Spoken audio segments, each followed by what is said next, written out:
أعوذ بالله من الشيطان الرجيم. بسم الله الرحمن الرحيم. الحمد لله رب العالمين، وصلى الله على سيدنا محمد وآله الطيبين الطاهرين، ولا سيما بقية الله في الأرضين وحجته في العالمين، واللعن على أعدائهم من الآن إلى أبد الآبدين. فأعوذ بالله من الشيطان الرجيم. إن الذين يؤذون الله ورسوله صلى الله عليه وآله وسلم لعنهم الله في الدنيا والآخرة وأعد لهم عذابا مهينا. صدق الله العلي العظيم. اللهم صل على محمد وآل محمد.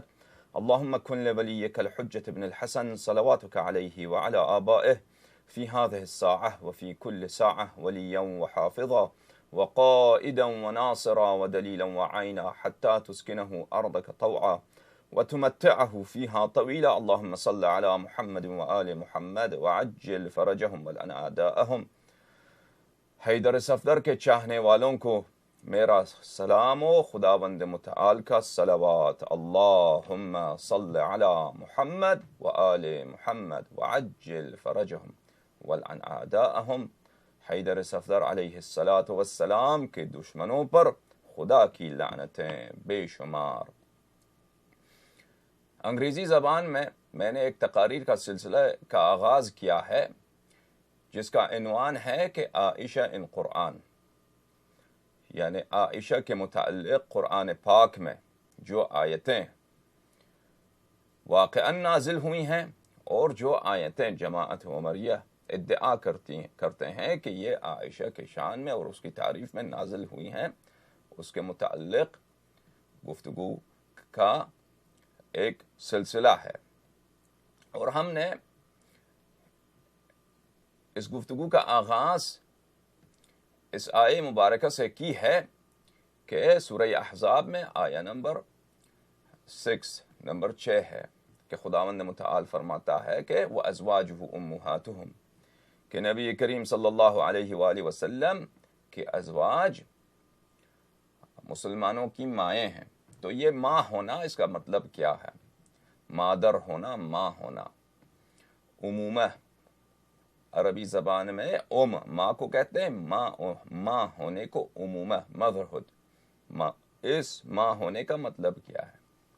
تو عائشہ کے نزدیک خود اس ماں ہونے کا مطلب یہ ہے حرمت نکاح.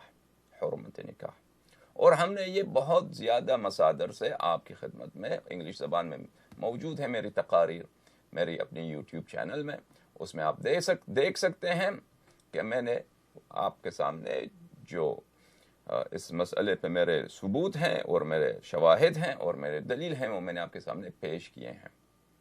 اور بہت کچھ رہتا ہے اس معاملے میں کہ ہم نے اختصار کے پیش نظر پیش نہیں کیا ہے. کہ ماں ہونے کا مطلب یہ ہے کہ کوئی ان سے شادی نہیں کر سکتا. اور اس کے پیچھے ایک واقعہ ہے، ایک تلخ واقعہ ہے، ایک بہت ناخوشگوار واقعہ ہے جو ہر مسلمان کی دل کو دکھ پہنچاتا ہے کہ ہمارے نبی کریم صلی اللہ علیہ وآلہ وسلم کتنے مظلوم تھے. ایک زمانہ وہ تھا کہ مشرکین کے درمیان تھے، وہاں پہ بھی بہت مظلوم تھے. لوگ ان کی قدر نہیں جانتے تھے اور ان کو جھٹلاتے تھے، ان کو اذیت و آزار دیتے تھے. اور ایک زمانہ وہ آیا جب وہ ہجرت کر کے مدینہ منورہ آئے تو وہاں پر توقع تو یہ تھی اہل ایمان سے، اہل اسلام سے، کہ نبی کریم صلی اللہ علیہ وآلہ وسلم کو اذیت و آزار نہ پہنچائیں. لیکن دیکھا یہ گیا کہ وہ آزاریں اور وہ اذیتیں اور وہ تکلیف دہ باتیں جو مشرکین سے سرزد نہیں ہوئی، صحابہ سے سرزد ہوئی.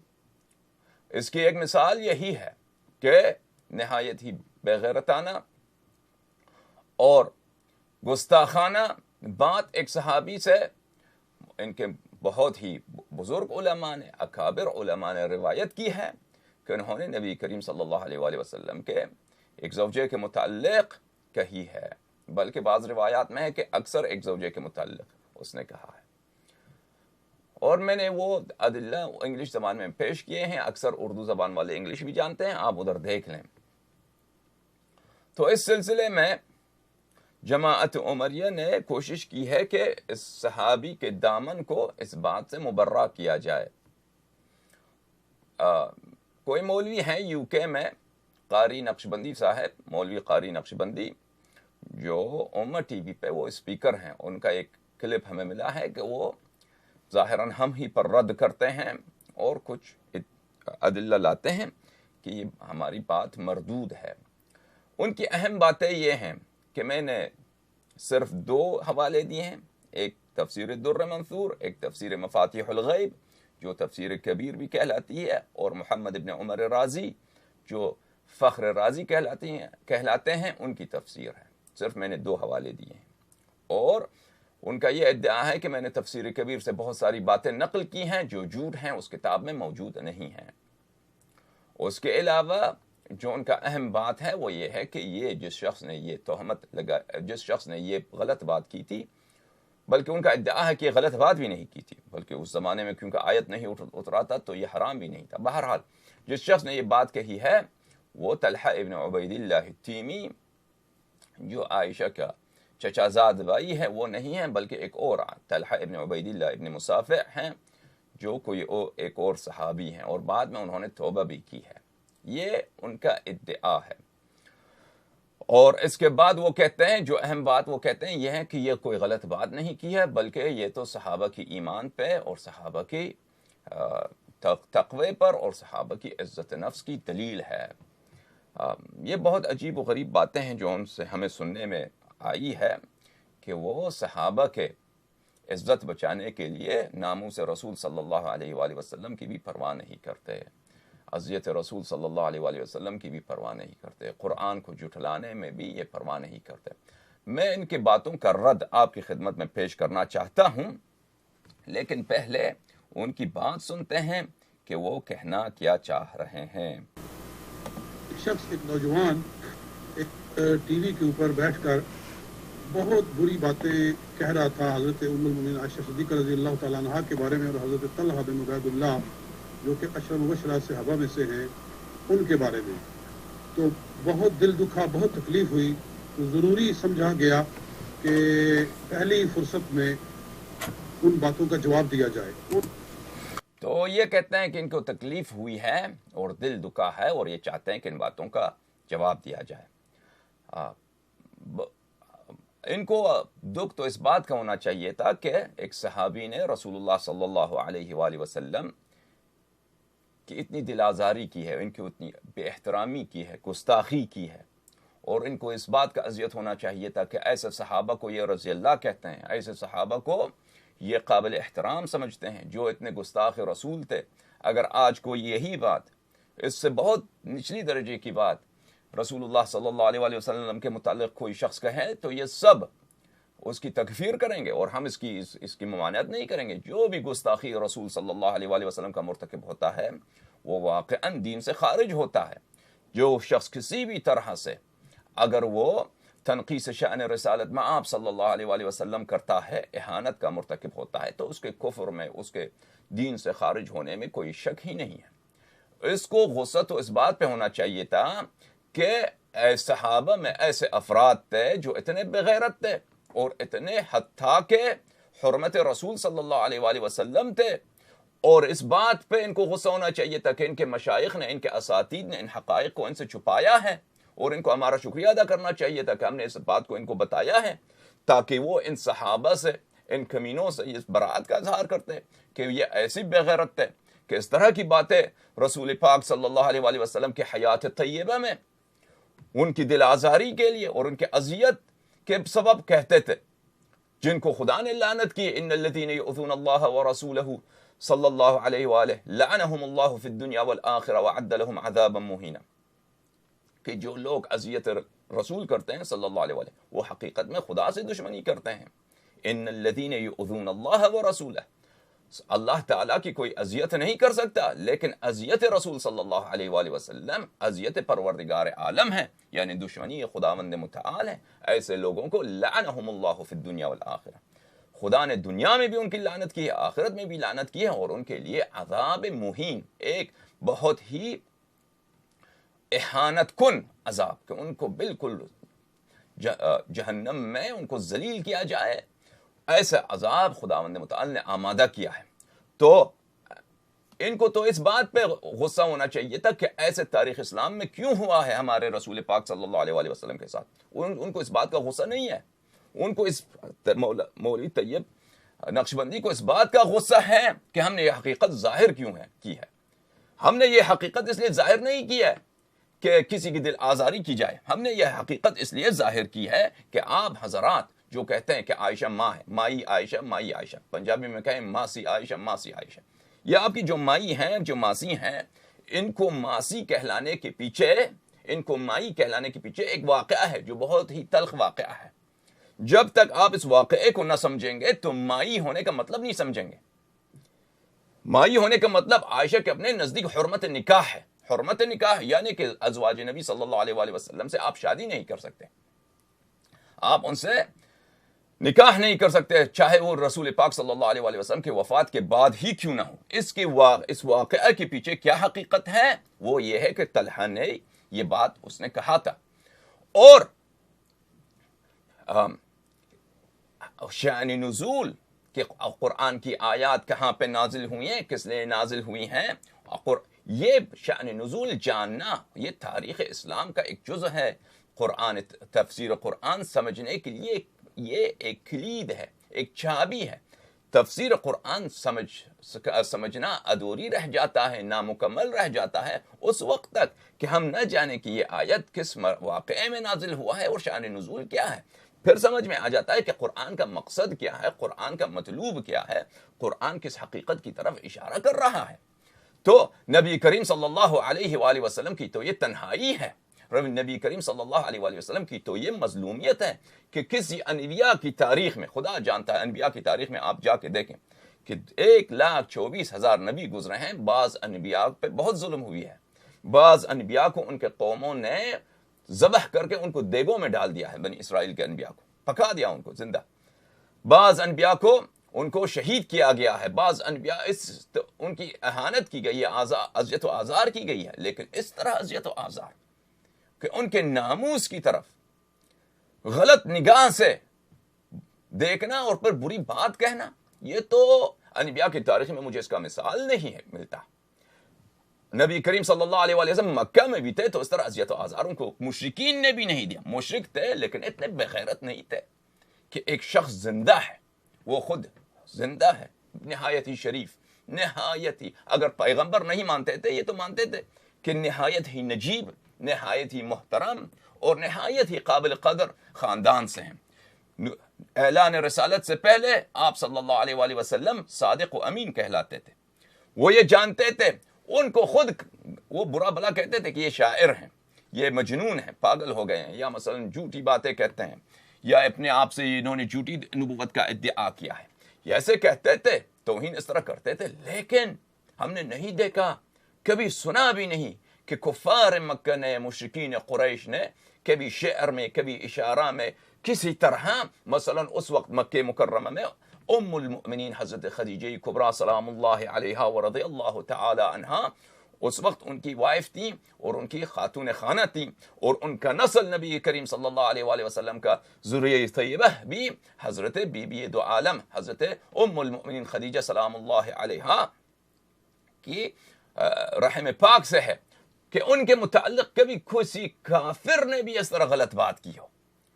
لیکن مدینہ میں ایسے بغیرت اور ایسے دل آزاری یہ ہم نے تو نہیں بنائی، یہ آپ کے کتب میں موجود ہے اور آپ کے صحابہ نے بیان کیا ہے. تو یہ شخص کہتا ہے ہم اس بات کا وہ جواب دینا چاہتے ہیں. اور پھر وہ یہاں آیا کہ طلحہ بن عبید اللہ جس کو تم عشرہ مبشرہ میں سے کہتے ہو، وہ 10 صحابی جو اسلام میں صحابہ کرام میں سب سے زیادہ معزز اور سب سے زیادہ محترم ہے، جن کا مقام نبی صلی اللہ علیہ وسلم نے تمام صحابہ میں سے بلند فرمایا، ان کے بارے میں کہنے لگا کہ وہ جس کو تم عشرہ مبشرہ میں سمجھتے ہو طلحہ بن عبید اللہ، اس نے کہا تھا کہ نبی صلی اللہ علیہ وسلم کا وصال ہونے دو، عائشہ سے میں نکاح کروں گا، لا حول ولا قوت الا باللہ العلی العظیم. اور اس نے 2 کتابوں کا حوالہ دیا، ایک در منصور کا اور ایک تفسیر کبیر کا. معزز ناظرین، یہ کہتا ہے میں نے 2 کتابوں کا حوالہ دیا ہے، تفسیر کبیر کا اور در منصور کا. تفسیر کبیر تفسیر محمد ابن عمر رازی، جن کو فخر رازی کہا جاتا ہے، اور ان کے اصل تفسیر کا نام ہے تفسیر و مفاتیح الغیب. میں نے جن کتابوں کا حوالہ دیا ہے وہ کتابیں بہت زیادہ ہیں. اسپیچز میری موجود ہیں, آپ ان اسپیچز کو دیکھیں. اس میں نے سب کتاب دکھائے ہیں, سطر سطر پڑھا ہے اور روایات پڑھی ہیں, راوی کون ہے میں نے وہ سب ثابت کر کے دکھایا ہے. 2 کتب کا حوالہ نہیں دیا ہے. اہم بات یہ ہے کہ میں نے کتاب فخر رازی کا تفسیر کبیر کا, جس کو تفسیر مفاتیح الغیب, اصل نام تفسیر مفاتیح الغیب ہے, اس کتاب کا مجھے یاد نہیں پڑتا کہ میں نے حوالہ دیا ہو. شاید میں نے کبھی ایسا سرسری ذکر کیا ہو, لیکن میں نے اس کا حوالہ نہیں دیا ہے. یہ مولوی طیب نقشبندی یا تو یہ انگریزی نہیں سمجھتے ہیں, ان کو پہلے میرے تقاریر کا ترجمہ کر کے سمجھنا چاہیے, یا کہ اگر یہ انگریزی سمجھتے ہیں تو پھر یہ جھوٹے ہیں اور مجھ پہ جھوٹی الزام لگا رہے ہیں. یہ جواب دینا چاہتے ہیں. ان کا اہم جواب جو ہے وہ یہی ہے کہ یہ شخص طلحہ ابن عبید اللہ جو عشرہ میں سے ہیں, جو عشرہ مبشرہ ان کے نزدیک ہیں, ان میں سے ہیں, یہ وہ طلحہ نہیں ہے. اس بات کے لیے وہ اسد الغابہ جو ابن اثیر صاحب کی کتاب ہیں ان سے وہ دلیل لے کر آئے ہیں, اور یہ ان کی استدلال کا بہت ہی اہم جز ہیں ان کے نزدیک. تو مجھے اس کا جواب دینا ہے. دیکھتے ہیں. اسد الغابہ فی معرفت الصحابہ, نمبر 3 ہے اسد الغابہ. یہ صحابہ کرام کے حالات پر کتاب ہے, ایک ایک کر کے انہوں نے صحابہ کے حالات بیان کیے ہیں. تو تو کی پٹی میں, توئیں جس کو کہتے ہیں, اس میں 2228 پر طلحہ بن عبید اللہ, یہ لکھا آپ کو نظر آ رہا ہے ٹی وی پر. اس کے نیچے کہتے ہیں کہ ایک اور طلحہ بن عبید اللہ ہیں, ان کا نام ہے طلحہ بن عبید اللہ بن مصافح بن عیاض بن صخر بن عامر بن کعب بن سعد بن تیم بن مرہ بن کعب اللوی. پوری انہوں نے اس کا شجرہ نسب جو ہے وہ بیان کیا ہے. ان کا نام طلحہ بن عبید اللہ بن مصافح ہے. آگے فرماتے ہیں سمی طلحۃ الخیر, ان کو طلحۃ الخیر بھی کہتے تھے. کما سمی طلحۃ بن عبید اللہ, جیسا کہ طلحہ بن عبید اللہ کو طلحۃ الخیر کہا جاتا ہے. الذین العشرہ, وہ جو کہ عشرہ مبشرہ میں سے ہیں, یعنی وہ اور ہیں. طلحہ بن عبید اللہ جو عشرہ مبشرہ میں سے ہیں وہ اور ہیں. یہ جو طلحہ بن عبید اللہ کا یہاں حالات بیان کیے گئے. آگے فرماتے ہیں وَأَشْكَلَ عَلَى النَّاسِ, اور لوگوں پر یہ بات مبہم ہو گئی, لوگوں کو یہ اشکال ہو گیا کہ یہ کون ہے, یہ وہی طلحہ بن عبید اللہ ہے جو عشرہ مبشرہ والے ہیں یا یہ کوئی اور ہیں. لوگوں نے گڑ مڑ کر دیا. وقیلا انہ الذی نازل فی امرہ, اور کہا گیا ہے کہ یہی وہ طلحہ بن عبید اللہ ہے کہ جن کے بارے میں یہ آیت نازل ہوئی وما کان لکم ان تؤذوا رسول اللہ ولا ان تنکحوا ازواجہ من بعدہ ابدا, کہ تمہیں یہ حق نہیں کہ تم رسول اللہ کو تکلیف دو, اور نہ تمہارا یہ حق ہے کہ حضور کے بعد آپ کی بیویوں سے نکاح کرو. وذالک انہ قال, اور اس لیے کہ یہ اس نے کہا تھا, یہ طلحہ بن عبید اللہ جس کا نام پورا نسب یہ ہے طلحہ بن عبید اللہ بن مصافح بن عیاض, یہ ہیں جنہوں نے یہ کہا تھا کہ اگر رسول پاک صلی اللہ علیہ وسلم فوت ہو گئے لو اتزوجن عائشہ, تو میں عائشہ سے نکاح کروں گا. فغلط لذالک جماعت من اہل تفسیر, تو اہل تفسیر میں سے ایک جماعت کو مغالطہ ہوا. فظنوا, تو انہوں نے کہا, انہوں نے یہ گمان کر لیا, ان کو یہ مغالطہ ہوا اور انہوں نے یہ سمجھ لیا کہ انہ طلحہ بن عبید اللہ, کہ طلحہ بن عبید اللہ یہ وہ ہیں الذین العشرہ جو کہ عشرہ مبشرہ میں سے ہیں. حالانکہ یہ وہ نہیں ہیں, یہ وہ عشرہ مبشرہ والے جو طلحہ بن عبید اللہ ہے یہ وہ نہیں ہیں.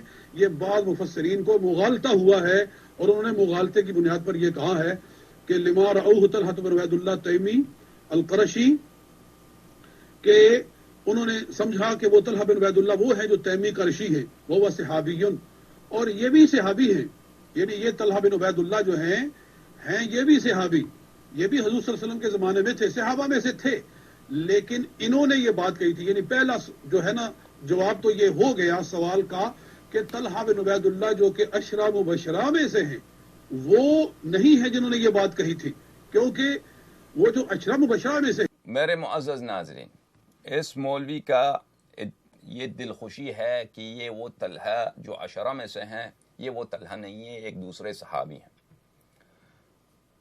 ان کے بعد کا میں 3 مراحل میں جواب دیتا ہوں. مرحلہ اول یہ ہے کہ میرے تقاریر کا مقصد عائشہ ان قرآن, اس کا مقصد یہ تھا کہ میں یہ بتاؤں کہ اپنے دیکھنے والے اور میرے مخاطبین اس بات سے آگاہ ہوں کہ ازواج نبی صلی اللہ علیہ وآلہ وسلم کو جو اگر کہا گیا ہے، ماں کہا گیا ہے، تو اس کا پس منظر کیا ہے کہ صحابہ میں ایک ایسے بغیرت تھے جو بغیرتی والی بات کہتے تھے، جو بولنا ہمارے لیے، جس کا نقل کرنا ہمارے لیے مشکل ہے. ان بغیرتوں کی وجہ سے تحریم نکاح کی آیت نازل ہوئی ہے، ازواج کو ماں کہا گیا ہے. تو اور عائشہ کا خود بھی یہی موقف ہے کہ وہ اس آیت سے یہ مراد نہیں لیتی تھی کہ ماں ہونے کا مقصد تکریم ہے، حق تکریم ہے، حق احترام ہے، حق تعظیم ہے، بلکہ صرف اور صرف حرمت نکاح مقصد لیتی تھی. اور میری تقریر موجود ہے، آپ کئی سیریز ہیں، کئی اسپیچز ہیں، اس کو آپ دیکھ لیں. آخری اسپیچ میں میں نے عائشہ کا اپنا تفسیر کہ وہ ازواجہ امہاتہم، عائشہ کا اپنا تفسیر اس آیت سے کیا ہے، صحیح سند کے ساتھ، بخاری و مسلم کے شرط کے ساتھ میں نے ثابت کیا ہے. پس وہ صحابی کوئی بھی ہو، پہلی بات تو یہ ہے کہ اصل مقصد گفتگو پہ اثر نہیں پڑتا، کیونکہ میرا اصل مقصد گفتگو طلحہ ابن عبید اللہ التیمی جو جنگ جمل میں قتل ہوا اور جو اہل بیت علیہم السلام سے منحرف تھا اور ان کے نزدیک عشرہ میں سے ہے، جنتی ہے، ان کے متائن بیان کرنا میرا مقصد نہیں تھا. وہ ضمن کے طور پہ آ گیا، لذا اصل مقصد وہ نہیں تھا. پہلی بات تو یہ، اصل مقصد جو تھا، کوئی بھی صحابی ہو، اصل مقصد یہ تھا کہ بیان کیا جائے کہ ماں ہونے کا مقصد کیا ہے. وہ چاہے طلحہ ابن عبید اللہ ابن عثمان ہو یا طلحہ ابن عبید اللہ ابن مصافح ہو، کسی دونوں صورتوں میں وہ صحیح ہے. یہ پہلی بات. دوسری بات، دوسرا مرحلہ، یہ خود کہتے ہیں کہ یہ شخص جس نے یہ بات کہی تھی، طلحہ ابن عبید اللہ ابن مصافح، یہ بھی ایک صحابی تھا، لیکن وہ طلحہ جو معروف و مشہور ہے وہ طلحہ نہیں ہے. اگر یہ صحابی نے بھی یہ بات کہی ہے، پھر بھی ان کے تمام مذہب کا اساس، تمام اصول دین میں، تمام فروع دین میں یہ احادیث پہ اعتماد کرتے ہیں. ان کے پاس جرح و تعدیل ہے، لیکن یہ کبھی کسی صحابہ کی جرح نہیں کرتے. یعنی اگر سلسلہ یہ سند صحابی تک پہنچ گیا تو صحابی سب ان کے لیے عدول ہیں. اگر اصحاب کا جرح شروع ہو جائے تو ان کے پاس کوئی صحیح سند بہت کم بچے گا، کیونکہ اصحاب میں ایسے کردار موجود ہیں، ایسے چیزیں موجود ہیں جن سے ان کی وثاقت پہ شک ہو سکتا ہے. لذا یہ صحابہ کی کبھی جرح نہیں کرتے، اس لیے کہتے ہیں کہ صحابہ سب عادل ہیں، اور یہ اجماع کا ادعا کرتے ہیں کہ صحابہ سب جنتی ہیں. اور اگر یہ نظریہ یہ عدالت صحابہ ابطال کیا جائے تو اس کا نتیجہ یہ ہوگا کہ ان کے پاس 98% جو احادیث ہیں سب حجت سے ساقط ہو جائیں گی، اور ان کے پاس صحیح حدیث ویسے بھی کم ہیں. ان کے پاس پوری ان کے کتب میں آپ سرچ کریں، وہ تلاش کریں، 4000 سے زیادہ ان کے پاس صحیح احادیث نہیں ہیں. اگر نظریہ عدالت صحابہ ابطال کیا جائے، اسقاط کیا جائے، اس کو غلط ثابت کیا جائے، اگر یہ نظر مخدوش ہو جائے تو ان کے نزدیک 100 بھی صحیح حدیث نہیں بچے گا، یا 200 بھی صحیح حدیث نہیں بچے گا. تو ان کا پورا مذہب، اصول دین میں، فروع دین میں، سب بے اعتبار اور باطل ہو جائے گا. اور یہ واقعہ بطلان نظریہ عدالت صحابت کے لیے کافی ہے، چاہے وہ کہنے والا شخص طلحہ ابن عبید اللہ ابن مصافح ہی کیوں نہ ہو. کیونکہ جو شخص حیات نبی صلی اللہ علیہ وآلہ وسلم میں اتنا بغیرت ہو سکتا ہے اور اتنا ذلیل ہو سکتا ہے کہ اس طرح احانت رسول صلی اللہ علیہ وآلہ و گستاخی رسول صلی اللہ علیہ وآلہ وسلم کرتا ہے جس کا ہم تصور کرنا ہمارے لیے مشکل ہے، تو ایسے شخص کے کافر ہونے میں، اس کے خارج از دین ہونے میں شک ہی نہیں ہے، چاہے کہ وہ جنتی ہو یا بالاجماع عادل ہو. بس یہ نظریہ عدالت صحابہ کے صحابہ میں ایسے بغیرت موجود تھے جو گستاخ رسول صلی اللہ علیہ وآلہ وسلم تھے، اور گستاخ رسول صلی اللہ علیہ وآلہ وسلم تو کافر ہوتا ہے گرچہ بظاہر وہ مسلمان ہو. اس لیے صحابہ میں جب ایسے افراد موجود ہیں تو یہ کہنا کہ صحابہ سب عدول تھے، سب ثقات تھے، یہ بالبداہہ باطل ہے. لذا اس بات کا بھی مطلب ان کے مذہب کے بطلان اس سے سامنے آتی ہے. یہ دوسرا مرحلہ. تیسرا مرحلہ جو میں ان کی بات کا جواب دینا چاہوں گا، ثابت کروں گا کہ یہ کہنے والا شخص طلحہ ابن عبید اللہ ابن مصافع نہیں، بلکہ یہ طلحہ ابن عبید اللہ ابن عثمان التیمی جو عائشہ کا چچازاد بھائی ہے اس کا ہے، اس کا کہنے والا ہے۔ انہوں نے جس نقل، اور یہ اہم بات ہے، اس پہ توجہ کیجئے انشاءاللہ تبارک و تعالی، تاکہ ان کے باطل ہونے کا آپ کو پتہ چل جائے اور یہ کتنے ان پڑھ لوگ ہیں۔ اور اسی لیے یہ لوگ جو چینل ہے، امت چینل، تکبیر ٹی وی ہیں، یا ہندوستان پاکستان میں ان کے بڑے مناظر جو ہیں، یہ کبھی ہم سے یہ مناظرہ نہیں کریں گے، کیونکہ ان کو یہ جب پروگرام ہمارے دیکھتے ہیں تو ان کو پتہ چلتا ہے کہ کس شخص سے ان کا واسطہ پڑا ہے، اس لیے یہ کبھی ہم سے مناظرہ نہیں کریں گے۔ یہ ہمارے پیچھے بڑے شیر بنے پھریں گے لیکن سامنے نہیں آئیں گے۔ یہ جو بھی میں پیش کر رہا ہوں یہ بھی اسی سلسلے کی ایک دلیل ہے، ایک برہان ہے، ایک شاہد ہے، اور میں نے اس کے لیے کئی شواہد پیش کیے۔ میرا ہر اسپیچ جو میں پیش کرتا ہوں اس بات کے لیے کہ یہ ہمارے سامنے آنے والے فرد نہیں ہیں، ان میں یہ دلیری نہیں ہے، اس کے لیے میرے ہر اسپیچ میں درجنوں سے زیادہ ادلہ و براہین موجود ہوتے ہیں۔ بہرحال میرے معزز ناظرین، انہوں نے جس کتاب کا حوالہ دیا ہے اسد الغابہ فی معرفت الصحابہ، ابن اثیر الجزری صاحب کی بہت معروف و مشہور کتاب ہے، میں اس کتاب کو آپ کی خدمت میں دکھاتا ہوں، اور ان کا میں خیانت کہ انہوں نے پڑھنے میں خیانت کی ہے، عبارت نقل کرنے میں خیانت کی ہے، اور اس بات کو آپ کے سامنے پیش کرتا ہوں انشاءاللہ تبارک و تعالی۔ یہ کتاب ہے اسد الغابہ فی معرفت الصحابہ، تألیف ابن الاثیر الجزری، چاپ دار الکتب العلمیہ الجزء الثالث، جو سنہ 1400 سنہ نہیں لکھا، معاف کیجیے گا، دار الکتب العلمیہ بیروت میں یہ کتاب چھپی ہے۔ اس کتاب میں معزز ناظرین صفحہ نمبر 88 پر 88 پر انہوں نے ذکر کیا ہے طلحہ ابن عبید اللہ ابن مصافع کا، کہ یہ ایک صحابی ہیں، طلحہ ابن عبید اللہ ابن مصافع ابن عیاض ابن صخر ابن عامر ابن کعب ابن سعد ابن تیم ابن مرہ ابن کعب ابن لؤی، یہ ان صحابی کا ذکر ہے اور صحابی کا سلسلہ نسب۔ اب اس صحابی کے وجود کا کیا دلیل ہے کہ ایسا کوئی صحابی گزرا بھی ہے؟ کیا ان کے پاس مسند احمد بن حنبل ہے، ان کے پاس سنن الکبریٰ للنسائی ہے، سنن الکبریٰ للبیہقی ہیں، جو ان کے پاس احادیث کی بڑی کتابیں ہیں، یا تاریخ ابن عساکر ہے 70 جلد کے قریب ہے، یا کتاب احادیث کے سب سے بڑی کتاب ان کے پاس جمع الجوامع ہے جو عبد الرحمن السیوطی کی کتاب ہے۔ ان ساری کتابوں میں یا بخاری ہے، مسلم ہے، مسانید اربعہ ہیں، ان کے پاس احادیث کی کتاب ہے، مسند ابی یعلی الموصلی، مسند البزاز، الاحاد والمثانی لابن ابی عاصم، المعجم الکبیر للطبرانی، یہ روایات و احادیث کی جو کتابیں ہیں ان کے پاس۔ میں ان کو چیلنج کرتا ہوں کہ اگر ایسے صحابی کا کوئی وجود ہے تو ان کا ایک ذکر دکھائیے، ان کا ایک حدیث ہمیں دکھائیے کہ انہوں نے کبھی روایت کی ہو، یا ان کا کبھی ذکر دکھائیے کہ کسی حدیث میں ان کی طرف اشارہ ہو، یا کسی جنگ میں، کسی غزوے میں اس کا کوئی وجود ہو۔ ہم جو ثابت کریں گے انشاءاللہ تبارک و تعالی کہ یہ شخص متأخر الولادہ ہے، یہ اس کی ولادت بعد میں ہوئی ہے، اس کا دادا، اس کا باپ بھی نہیں، اس کا باپ جو طلحہ ابن عبید اللہ ابن مصافع کہلاتا ہے، یعنی اس کا باپ ہے عبید اللہ۔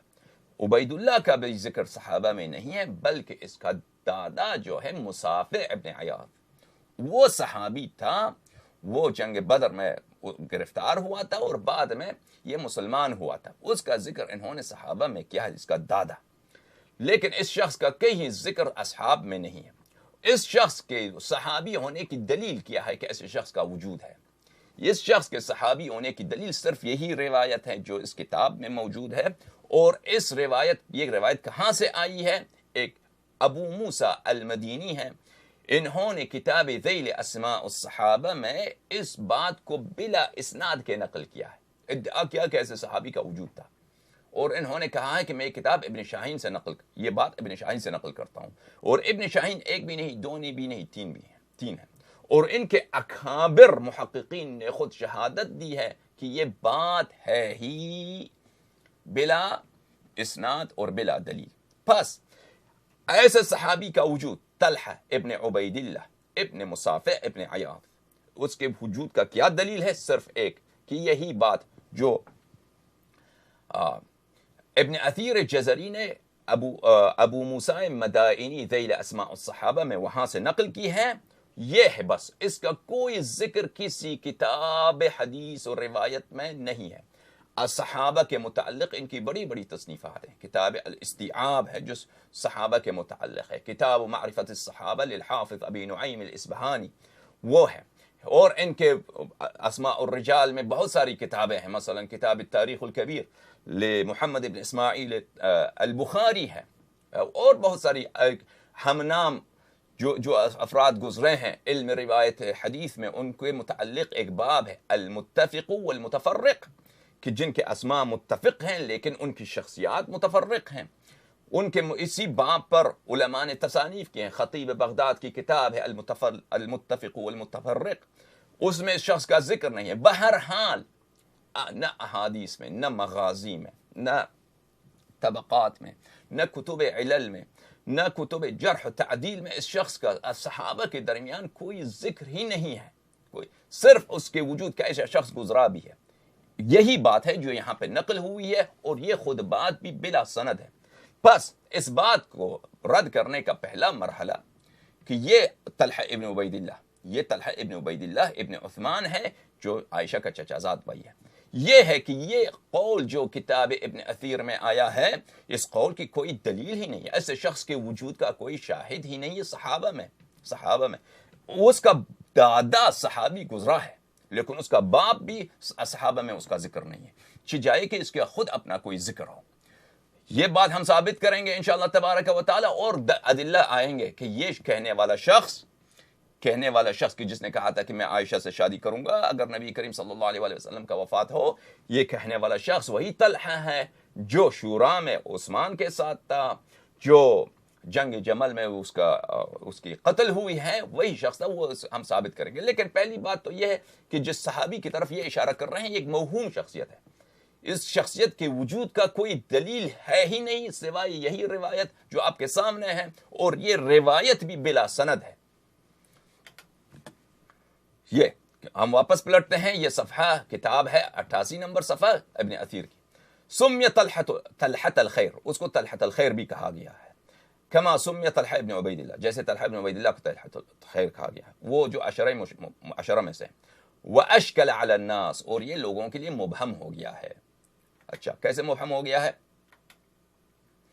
وقیل انہ الذی، کہاں، یہ دیکھیں، وقیل، یہ خود بھی مصنف کو یقین نہیں، سب علماء جانتے ہیں، محققین جانتے ہیں، طلاب جانتے ہیں کہ جب کوئی شخص، کوئی محقق اپنی کتاب میں ایک بات کو نقل کرتا ہے اور کہتا ہے قیل، کہا گیا ہے، تو یہ ایک اس بات کی طرف ایک اشارہ ہے، اس بات کی طرف ایک کنایہ ہے کہ اس قول پہ زیادہ اعتبار نہیں ہے، کہا گیا ہے، ادعا کیا گیا ہے، یعنی یہ ادعا کیا گیا ہے، اور ضروری نہیں ہے کہ مصنف اس بات سے ہم نظر ہو۔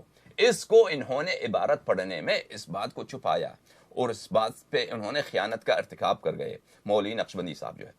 قیل، کہا گیا ہے، انہو، یہ وہی ہے، الذی نزل فی امرہ، کہ جس کے متعلق یہ آیت نازل ہوئی ہے، ما کان لکم ان تؤذوا رسول اللہ صلی اللہ علیہ وآلہ، آپ کے لیے جائز نہیں ہے کہ رسالت میں آپ صلی اللہ علیہ وآلہ وسلم کی اذیت کیا کریں، ولا ان تنکحوا ازواجہ من بعدہ ابدا، اور آپ کے لیے جائز نہیں ہے کہ ان کے ازواج کے ساتھ ان کے بعد کبھی شادی کر لیں۔ وذلك انه قال، کیونکہ اس نے کہا تھا لئن مات رسول اللہ صلی اللہ علیہ وآلہ لتزوجن عائشہ، اگر رسول پاک صلی اللہ علیہ وآلہ وسلم کی وفات ہو جائے، خدا نستجیر باللہ، بلے تو اس نے کہا تھا کہ میں بتحقیق، لا ہے تحقیق کے لیے، یعنی حتماً بلا شک، نون تأکید، اتزوجنہ بلا تحقیق، حتمی طور پر میں عائشہ سے شادی کروں گا، میں عائشہ سے نکاح کروں گا، اس نے یہ کہا تھا۔ فغلط، پس اس نے غلط بات کی تھی، لذالک فغلط لذالک، اس کے لیے کہ یہ ہم نام ہے، ہم اسم ہے، اس کا نام متفق ہے، یہ نام میں مشترک ہے، اس کا اپنے نام میں اور باپ کے نام میں بھی، طلحہ ابن عبید اللہ، وہ بھی طلحہ ابن عبید اللہ، اس لیے اہل تفسیر کے ایک جماعت کو غلط فہمی ہو گئی، انہوں نے وہم متوہم ہو گئے، وہم کیا، فظنوا انه طلحہ ابن عبید اللہ الذی من العشرہ، کیونکہ وہ بھی انہوں نے یہ سوچا کہ وہ وہی طلحہ ہیں جو عشرہ مبشرہ میں سے ہیں، لما رأوه لما رأوه یا لما رأوه طلحہ ابن عبید اللہ التیمی القرشی وهو صحابی، جب انہوں نے دیکھا کہ یہ بنی تیم میں سے ہیں، یہ بھی قریش میں سے ہیں، اور ان کا نام بھی طلحہ ہے، ان کے والد کا نام بھی عبید اللہ ہے، تو یہ ان کو غلط فہمی ہو گئی۔ وهو صحابی، یہ بھی صحابی ہیں، وہ بھی صحابی۔ اخرجہ ابو موسیٰ ونقل هذا القول عن ابن شاہین، اس بات کو ابو موسیٰ المدینی نے، جن کا ولادت ہے سنہ 501 ہجری میں، 501 ہجری میں ان کی ولادت ہوئی، وفات نہیں ہوئی، تو ان کی حیات جو ہے 6 صدی میں ہے۔ یعنی فرض کریں انہوں نے کتاب ذیل الصحابہ کو لکھا ہے کس سال میں؟ مثلا 30 سال کی عمر میں لکھا ہو، جوانی میں لکھا ہو 25 سال میں، یعنی سنہ 525 میں لکھا ہے فرض کریں، تو یہ سنہ 525 میں جو یہ کتاب میں انہوں نے لکھا ہے، یہ واقعہ اصل واقعہ کے کتنے سال بعد ہے؟ اصل واقعہ کے 515 سال بعد ہے، 517 سال بعد ہے۔ یہ واقعہ جو پیش آیا ہے کہ انہوں نے اس شخص صحابی نے غلط بات کی تھی، یہ ہے وفات رسول صلی اللہ علیہ وسلم سنہ 11 ہجری میں ہے، اس سے 1-2 سال پہلے، یعنی حجاب جب نازل ہوئی ہے اس وقت، مثلا فرض کیجئے 8 ہجری، 9 ہجری یا 7 ہجری یا آخر عمر رسول صلی اللہ علیہ وسلم کی بات کریں تو 515 سال کے بعد اس بات کا اس نے ادعا کیا ہے، اور کہا ہے کہ ابن شاہین نے یہی بات کی ہے۔ ابن شاہین کون ہے؟ ابن شاہین ایک مشترک اسم ہے کئی علماء کے درمیان، کس ابن شاہین نے ادعا کی ہے وہ ہمیں نہیں معلوم، وہ نہیں معلوم۔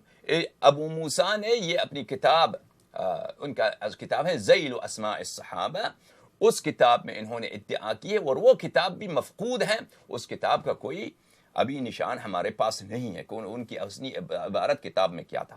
بہرحال اسی بات کو جماعت عمریہ کے ایک بہت ہی عمدہ محقق حافظ ابن حجر عسقلانی جو فتح الباری کے مصنف ہیں، اپنی کتاب الاصابہ فی تمییز الصحابہ، جو صحابہ کی شناخت کی متعلق انہوں نے کتاب لکھی، اس بات میں ذکر کیا ہے۔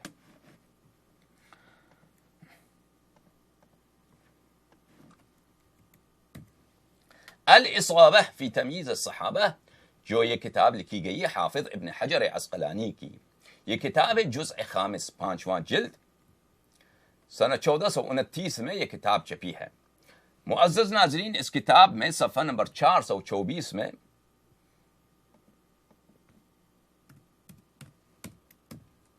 یہ ہے زندگی نامہ 4289 طلحہ ابن عبید اللہ ابن مصافح ابن عیاض ابن صخر ابن فلان ابن فلان ابن تیم التیمی یقال هو الذی، یقال حافظ ابن حجر نے بھی تصدیق نہیں کی ہے کہ آیہ وَإِنَّ الَّذِينَ وَمَا كَانَ لَكُمْ أَن تُؤْذُوا رَسُولَ اللَّهِ صلی اللہ علیہ وسلم وَلَا أَن تَنْكِحُوا أَزْوَاجَهُ مِن بَعْدِهِ أَبَدًا، یہ آیہ انہی کے متعلق نازل ہوئی ہے۔ کہا ہے اس نے کہ یقال، ایسا کہا گیا ہے، ایسا کہا جاتا ہے، اور علماء جانتے ہیں، محترم محققین جانتے ہیں کہ جب کبھی عالم یہ ذکر کرتا ہے اپنی کتاب میں کہ قیل او یقال، تو اس کا مطلب ہوتا ہے، اشارہ ہوتا ہے تضعیف کی طرف، اشارہ ہوتا ہے تمریز کی طرف، کہ یہ ایک صرف ایک قول ہے، اس کی تصدیق نہیں کی جا سکتی، حد اقل مصنف اس بات کی تصدیق نہیں کر رہے۔ اچھا، وہی بات وَذَلِكَ أَنَّهُ قَالَ لَئِن مَاتَ رَسُولُ اللَّهِ صلی اللہ علیہ وآلہ لَأَتَزَوَّجَنَّ عائشہ، کہ اس نے یہ کہا تھا کہ اگر رسول پاک صلی اللہ علیہ وآلہ وسلم کی وفات ہو جائے تو میں فوراً حتماً بلا شک عائشہ سے میں شادی کروں گا۔ ذکرہ ابو موسیٰ فی الذیل عن ابن شاہین بغیر اسناد، خوب دیکھیے میرے معزز ناظرین، ابو موسیٰ نے اس بات کو ذیل اسماء الصحابہ میں ابن شاہین سے نقل کیے بغیر سند کے، یہ بات بندون سند ہے، اس بات کی کوئی سند نہیں ہے، اور جس نے اس بات کا ادعا کیا وہ کس قرن میں ہے، کس زمانے میں؟ 6 صدی میں، وہ سنہ 501 کا متولد شخص ہے، اس کی ولادت ہوئی سنہ 501 میں۔ فرض کیجئے اس 24 سال کے زمانے میں، اپنی نوجوانی میں اول ہی اس نے کتاب لکھی، 20 سال کی عمر میں کتاب لکھ دی اپنی ذیل اسماء الصحابہ۔ عام طور پہ یہ ہوتا ہے کہ علماء کچھ عمر گزرتی ہے وہ تحقیق و تالیف میں شروع کرتے ہیں، لیکن ہم کہتے ہیں کہ 18 سال کی عمر میں لکھا، پھر بھی اس نے 510 سال کے بعد رسول اللہ صلی اللہ علیہ وآلہ وسلم اور اس واقعے کے 500 سال کے بعد بلا سند کے ایک شخص ایک بات کا ادعا کرتا ہے کہ اس صحابی نے یہ کیا تھا، اور اس کے شخص کے صحابی ہونے کی کوئی دلیل بھی نہیں ہے سوائے اس شخص کے ادعا کے کہ اس نے یہ ادعا کیا.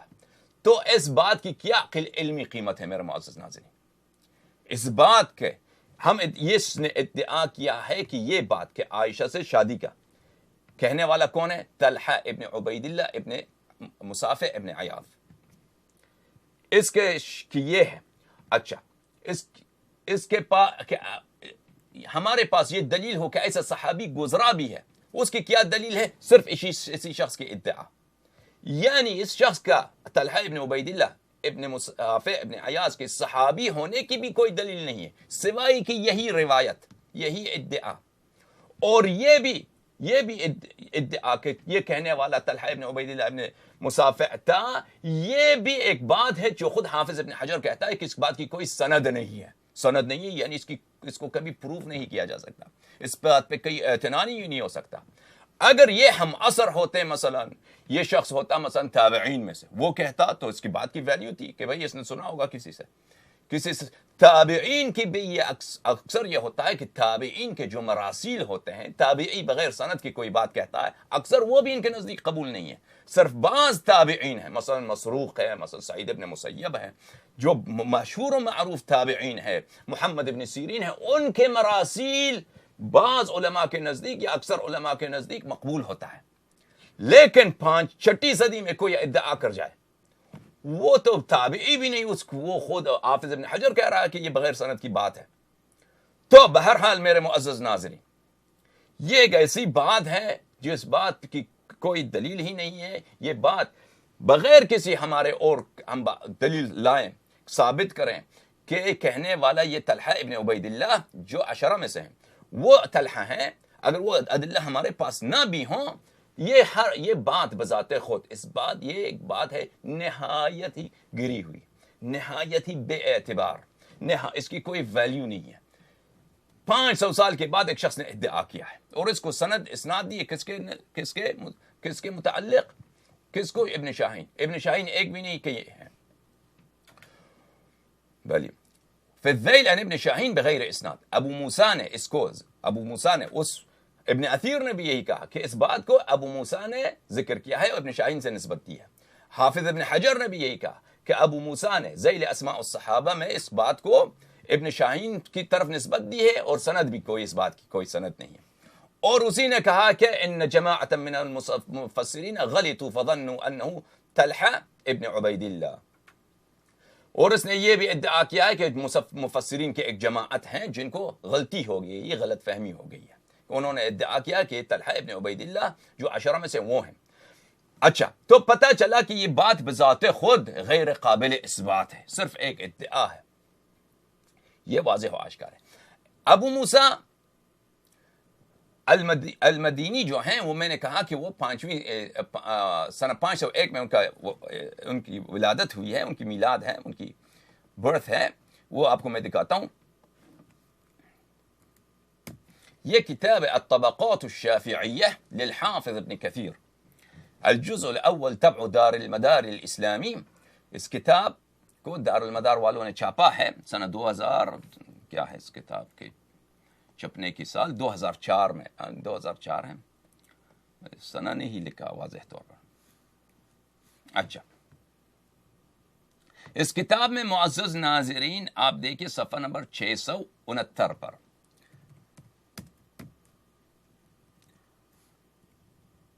معاف کیجیے 669 یہ آ گئے.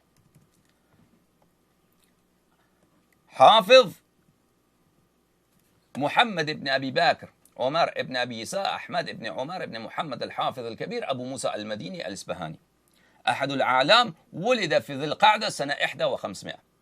یہ ایک بہت مشہور عالم ہے، سنہ 501 میں، ایک معروف علماء میں سے سنہ 501 میں ان کی ولادت ہوئی ہے. انہوں نے اس بات کو اچھا، یہ ان کا فاصلہ و زمان جو ہے بہت متأخر ہے، نہ تابعین میں سے نہ تابعین میں سے، یہ بہت متأخر ہے. ان کی ولادت ہجرت کے 500 سال بعد ہوئی ہے، اور یہ واقعہ جس کی ہم طرف اشارہ کر رہے ہیں وہ ہجرت کے 7ویں سال 8ویں سال اس وقت پیش آیا ہوگا. اچھا، یہ آپ کے سامنے ہے. انہوں نے اس بات کی نسبت کس کو دی ہے؟ ابن شاہین کو. میں نے کہا ابن شاہین کئی ایک گزرے ہیں، کون سا ابن شاہین ہے ہمیں نہیں معلوم. بہرحال ابن شاہین کئی ایک ہیں, میں ان کی بہت مختصر اشارہ کرتا ہوں ان کی طرف. یہ ایک ابن شاہین ہے عمر ابن احمد بغدادی ابن شاہین ہے, ایک ابن شاہین ہے ابن شاہین واعظ بغدادی, ایک ابن شاہین ہے الفارسی سمرقندی.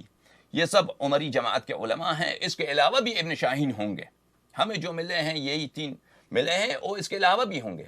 یہ سب بھی متاخر ہیں, ان کی طرف نسبت دی ہے. ابن شاہین فارسی 450 میں وفات ہوا ہے, ابن شاہین بغدادی 440 میں وفات ہوا ہے, ایک احمد ابن عمر ابو فحص ابن شاہین ہے جو سنہ 300 کے قریب لگ بھگ وفات ہوا ہے. اور یہ سب بلا اسناد ہے, اس بات کی کوئی سند ہے ہی نہیں میرے معزز. ایک قول ہے, وہ قول بھی بلا سند, مجرد ادعا, صرف ایک کلیم ہے بس, اس کی کوئی دلیل نہیں ہے. اور بلکہ ہمارے پاس اس کے باطل ہونے کے لیے ادلہ بہت ہیں. ہم ثابت کریں گے کہ اس کا دادا صحابی تھا اس فرد کا, اگر اس فرد کا کوئی وجود بھی رہا ہو, اس کا دادا صحابی میں ہے, اگر یہ اس شخص کا وجود بھی رہا ہو تو یہ تابعین میں ہوا ہوگا. یہ بات اگر اس کو صحابہ میں مانا بھی جائے تو ہم دکھائیں گے کہ کہنے والا شخص عشرہ میں سے تھا, وہی تھا جو شورا میں تھا, وہی تھا جس کو جمل میں قتل ہوا ہے. ہم کو دکھائیں گے انشاءاللہ. یہ کتاب سیر اعلام النبلاء جزء 16 طبع مؤسسۃ الرسالہ. اس کتاب میں معزز ناظرین صفحہ نمبر 431 میں ابن شاہین کا ذکر ہے. یہ ابن شاہین کا وفات ہوا ہے سنہ 297 میں. ابن شاہین یہ جو ہے ابن شاہین, یہ سنہ 297 میں یہ ابن شاہین ہے. ابو حفص عمر ابن احمد ابن شاہین البغدادی, یعنی سنہ 300 کے ہی. ایک دوسرا ہے ابن شاہین واعظ بغدادی جن کا وفات ہے سنہ 440. یہ بھی سیر اعلام النبلاء میں ان کا ذکر ہے. سیر اعلام جزء 17 17واں جلد, مؤسسۃ الرسالہ میں یہ کتاب چھپی ہے, صفحہ نمبر 601. ابن شاہین یہ واعظ بغدادی ہیں. ابن شاہین ان کا وفات ہے سنہ 440 میں. ایک اور ابن شاہین جن کا وفات ہے سنہ 454 میں, وہ ابن شاہین فارسی ہیں. ابن شاہین سمرقندی فارسی, سیر اعلام النبلاء طبع مؤسسۃ الرسالہ 18واں مجلد, اس میں صفحہ نمبر 127 میں ابن شاہین کا ذکر ہے. ابن شاہین یہ تیسرا ابن شاہین ہے. بھلے ان کا وفات ہے سنہ 454 میں. تو یہ متعدد ابن شاہین. بہرحال حافظ ابن حجر نے واضح الفاظ میں, واضح عبارت میں کہا کہ یہ بات کیا ہے, بلا سند ہے. آپ نے خود اپنے آنکھوں سے دیکھا ہے. یہ ایک بات. دوسری بات یہ ہے کہ میرے معزز ناظرین, جیسے میں نے اشارہ کیا کہ اس شخص کا نام طلحہ ابن عبید اللہ ابن مسافع ابن عیاض کا نام صحابہ میں اس کا کہیں ذکر نہیں ہے, مغازی میں اس کا ذکر نہیں ہے, احادیث میں کسی نے اس سے حدیث روایت نہیں کی ہے, احادیث میں اس شخص کی طرف کوئی اشارہ نہیں ہے. اگر یہ شخص واقعاً اتنا اچھا تھا, اتنا خوب تھا کہ اس کو طلحۃ الخیر کا لقب دیا گیا ہے, طلحۃ الخیر, تو اس کی روایت کہاں ہے؟ اگر اتنا اچھا آدمی تھا کہ رسول پاک صلی اللہ علیہ وسلم نے یا دوسرے صحابہ نے اس کو طلحۃ الخیر کا لقب, یعنی نیک طلحہ, اس کا کوئی ذکر ہی نہیں ہے. اس کے صحابی ہونے کی کوئی دلیل ہی نہیں ہے, صرف یہی ادعا جو ہم نے آپ کے لیے نقل کیا ہے. اور علماء نے جو ہم نام اشخاص ہیں ان کے متعلق کتابیں تصنیف کی ہیں تاکہ ان میں سے جو غلط فہمی پیدا ہوتی ہے اس کا ازالہ کیا جائے. عبداللہ ابن مسعود, عبداللہ ابن عمر, عبداللہ ابن زبیر, کئی ایک عبداللہ ہیں ایسے. مثلا جن کے جو افراد ہوتے ہیں کہ پسر کا اور پدر کا, فرزند کا اور باپ دونوں کا اسم ایک ہوتا ہے, اسی لیے علماء نے ان پہ کتابیں تالیف کی ہیں. مثلا میں آپ کو ایک کتاب دکھاتا ہوں, المتفق والمفترق, جو ہیں خطیب بغدادی, جو تاریخ مدینہ السلام کے بہت بڑے رجالی اور بہت بڑے جرح تعدیل کے بلند پائے کے مولوی ہیں. ان کی کتاب ہے المتفق والمفترق للحافظ ابی بکر الخطیب البغدادی, طبع دار القادری, جو سنہ 1988 میں یہ کتاب, 1417 میں یہ کتاب چھپی ہے. اچھا, اس کتاب میں معزز ناظرین دیکھیں, باب طلحہ میں, طلحہ کے باب میں اس شخص کا کوئی ذکر نہیں ہے. میں آپ کو دکھاتا ہوں، یہ اس کتاب میں صفحہ 1242 میں، یہ 1242 جو ہم نام افراد ہیں، باب الطاء، طفیل ہیں. ایک طفیل ہیں کہ بھائی کہتے ہیں کہ یہ عائشہ کا جو ہے وہ رضائی بھائی تھا بھائی، بھلے او آخو عائشہ لأمہا، اور رضائی نہیں، عائشہ کا بھائی ہے کہ اس کا ماں ام رومان. اچھا، یہ ام رومان عائشہ کی ماں جو ہے نا، اس سے پہلے یہ طلاق شدہ ہے، اس کے پہلے بھی ریکارڈ ہے، یہ یہاں سے پتہ چلے، یہ مجھے نہیں معلوم تھا. چلیں، یہ طفیل بھائی طفیل ہے، اور ایک دوسرا کون طفیل ہے؟ انہوں نے طفیلوں کا ذکر کیا، احدہما، ایک یہ طفیل ہے عائشہ کا جو بھائی ہے. اچھا، دوسرا طفیل کون ہے؟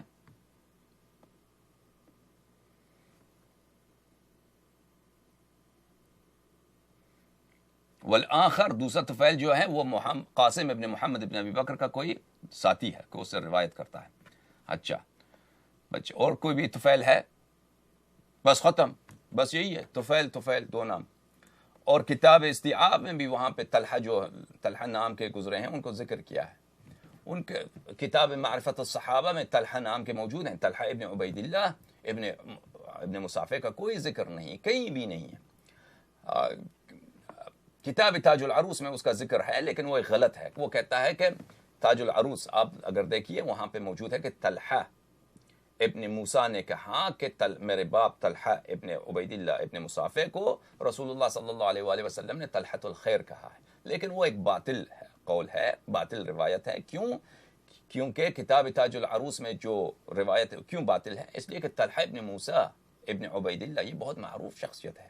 طلحہ ابن عبید اللہ ابن موسیٰ کتب اربعہ میں، بخاری، مسلم، احمد ابن حنبل میں، کتب جرح تعدیل میں اس کا ذکر بہت زیادہ ہے. طلحہ ابن موسیٰ، طلحہ ابن عبید اللہ ابن عثمان کا بیٹا ہے، اور یہ معروف و مشہور ہے. اور کتب اربعہ میں یہ روایت کہ طلحہ نے کہا کہ طلحہ ابن موسیٰ نے کہا، موسیٰ ابن طلحہ نے کہا کہ میرے باپ طلحہ ابن عبید اللہ کو رسول اللہ صلی اللہ علیہ وسلم نے طلحۃ الخیر کہا، طلحۃ الجود کہا. یہ روایت مختلف کتب میں موجود ہیں، اور یہ متعلق ہے راوی ہے موسیٰ ابن طلحہ جو اپنے والد طلحہ ابن عبید اللہ سے روایت کرتا ہے، اور اس کا شجرہ معروف و مشہور ہے، وہ معروف شخصیت ہے. طلحہ ابن موسیٰ ابن عبید اللہ ابن عثمان، وہی طلحہ جس کی ہم بات کر رہے ہیں. بہرحال طلحہ ابن عبید اللہ ابن مصافے جس شخص کی ادعا مولوی نقشبندی صاحب کر رہے ہیں، اور ابن اثیر کی وہ روایت پہ وہ جو اعتماد کر رہے ہیں، اس کے وجود کے کوئی شاہد نہیں ہے، اور اس کے صحابی ہونے کا بھی کوئی شاہد نہیں ہے، اس کا کوئی ذکر ہی نہیں. مثلا کتاب تاریخ الاسلام زہوی صاحب کی، انہوں نے صحابہ کو کتنے جمع کرنے کی کوشش کی، ان کے اسماء کو. کتاب ہے سیر اعلام النبلاء زہوی صاحب کی. کتاب ہے میرے معزز ناظرین تاریخ الکبیر جناب اسماعیل بخاری کی. اسماء جمع کرنے کی انہوں نے کتنی کوشش کی ہے، وہ ان کتابوں میں کہیں ذکر نہیں ہے ایسے شخص کا وجود رہا ہے. اگر واقعاً اس نے یہ کہا تھا تو اتنے بڑے علماء، مثلا عبداللہ ابن عباس نے یہ کہا کہ یہ کہنے والا، سدی نے یہ کہا، ہم نے آپ کو دکھایا کہ قتادہ نے یہی کہا، معمر ابن راشد یزدی نے یہی کہا ہے، یونس ابن زید ایلی نے یہی کہا ہے، عبداللہ ابن وہب نے اپنے شیخ لیث ابن سعد سے یہی روایت کی ہے. اور یہ سب تابعین اور ان کے بعد والی آنی نسل میں بخاری سے پہلے کے بہت بڑے محدثین تھے اپنے زمانے میں. ان سے کیسے چھپ گئی یہ بات، اور یہ کیسے ان کو خطا ہو گئی؟ انہوں نے یہ ضرورت ہی نہیں سمجھا کہ اس بات کو کی طرف وہ ایک اشارہ کر لیں تاکہ آنے والی نسلوں کو یہ غلط فہمی نہ ہو. یہ کتاب ہے الاستیعاب فی اسماء الاصحاب، ابن عبد البر صاحب کی کتاب ہے، جزء ثانی طبع دار الفکر، چھپی ہے یہ کتاب سنہ 1427 دار الفکر بیروت میں. صفحہ نمبر 276 276، زندگی نامہ نمبر 2559.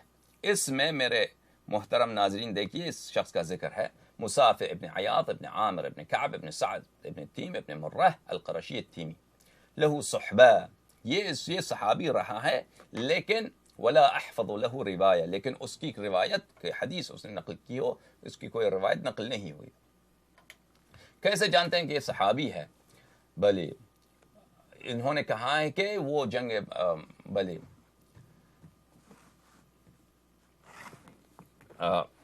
اس کے صحابی ہونے کی بھی انہوں نے کوئی دلیل ذکر نہیں کیا، بس صرف اتنا کہا ہے کانا مصافح ابن عیاض شاعرا محسنا. انہوں نے جب جنگ بدر میں، یہ شاعر آدمی تھا، جنگ بدر میں رسول اللہ صلی اللہ علیہ وآلہ وسلم نے حکم دیا تھا جناب حسان ابن ثابت کو، جو ایک صحابی ہیں اور وہ شاعر تھے، ان کو حکم دیا تھا رسول اللہ صلی اللہ علیہ وآلہ وسلم کو نے کہ آپ حجو کیجئے.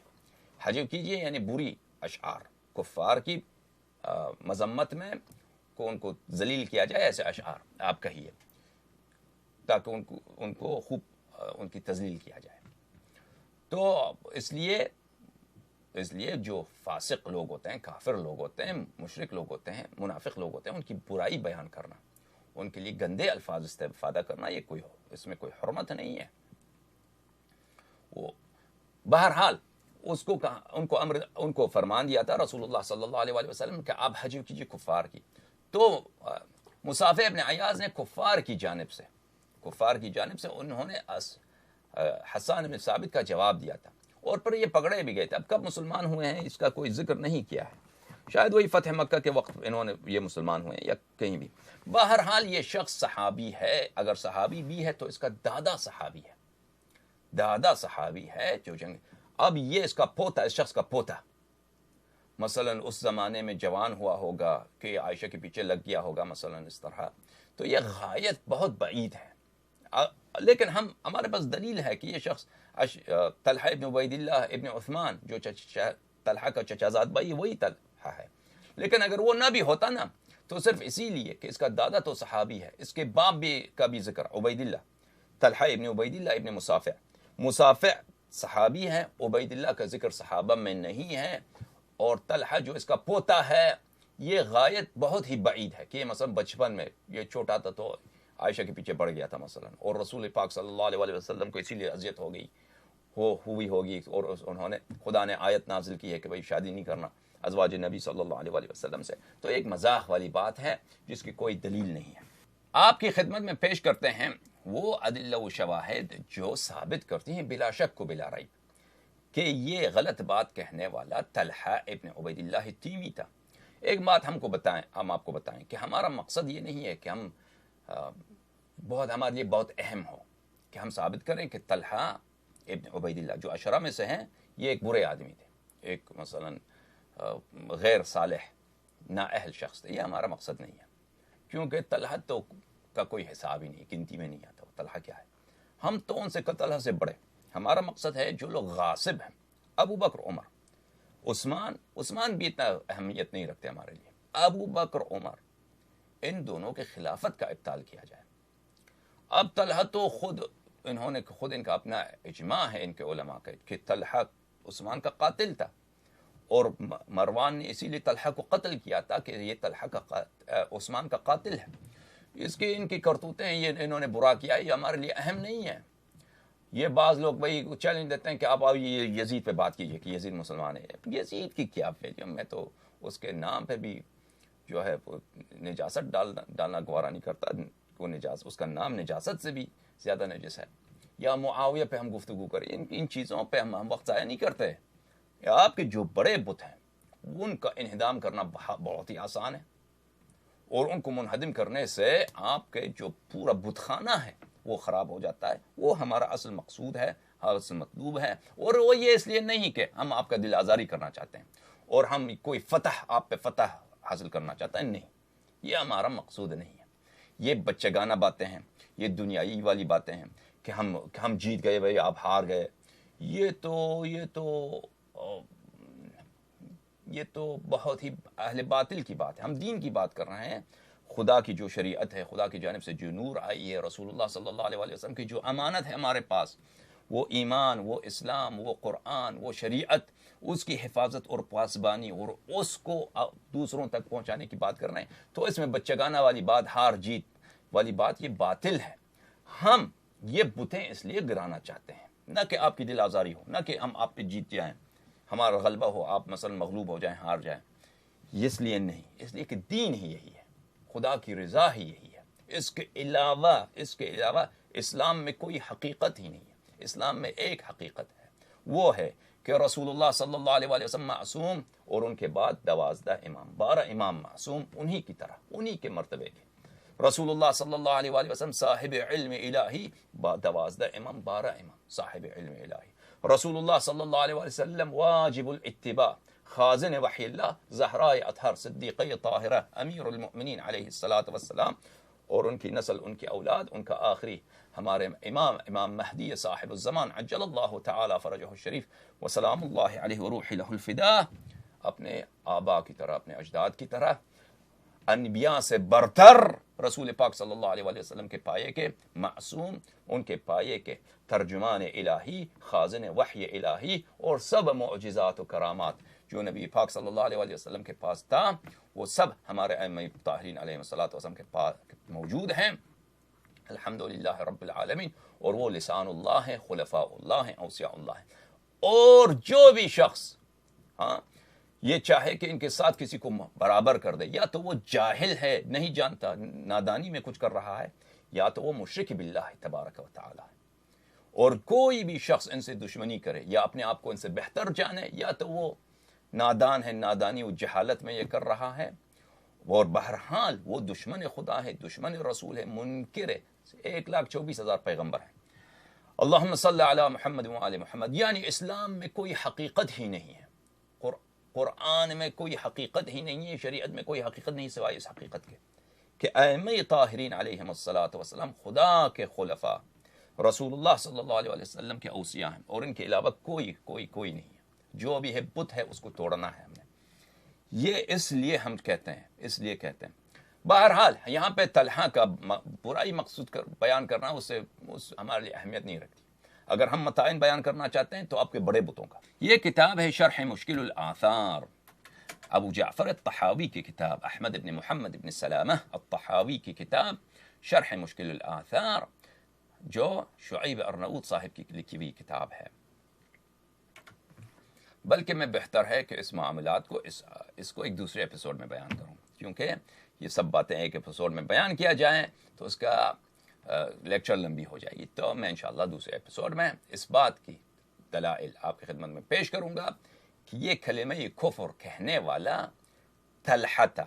کون سا طلحہ؟ وہی طلحہ جو عشرہ میں سے ہے، جو شورا والا طلحہ، جو اس شورا میں، جس شورا سے عثمان خلیفہ بن کے نکل آیا تھا، اسی شورا کا ممبر طلحہ ابن عبید اللہ ابن عثمان التیمی، عائشہ کا چچا زاد بھائی، وہ اسی نے یہ کلمہ کفر اور یہ گستاخی رسول صلی اللہ علیہ وآلہ وسلم کا جملہ کہنے والا وہی ہے.